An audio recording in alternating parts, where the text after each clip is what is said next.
ကျွန်တော်ရဲ့အသက်18နှစ်ပြည့်ရဲ့အချိန်မှာကျွန်တော်သင်္ဘောတက်ဖို့အတွက်စပြီးတော့ try ခဲ့ပါတယ်။အဲ့ဒီချိန်တုန်းကကျွန်တော်ရဲ့ခန္ဓာကိုယ်အလေးချိန်ကလည်းပေါင်90ကျော်ပဲရှိရပါတော့။ပေါင်ချိန်100တော့မပြည့်ပါဘူး။ဆိုတော့ဒီအလုံးမှာကျွန်တော်လုံနိုင်ပါမလားပေါ့နော်။ contract ပြည့်ရဲ့ဒီသင်္ဘောပေါ်မှာကြာရက်တည်နိုင်ပါမလားဆိုပြီးတော့ကျွန်တော်ရဲ့ပတ်ဝန်းကျင်ကလူတွေရော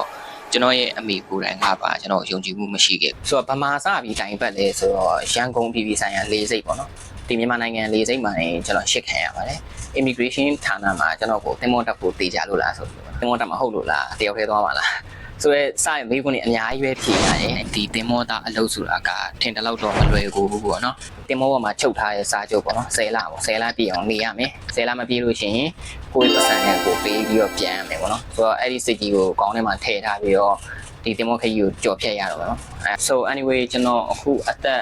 26နှစ်ပြည့်ရဲ့အချိန်ပါကျွန်တော်သင်္ဘော9ခေါက်ထိစီးပြီးသွားပါပြီကျွန်တော်ဒီရောက်တဲ့နေ့မှာမလုံနိုင်တော့ဘူးဆိုပြီးတော့တွေးထားတဲ့ဟာတစ်ခုက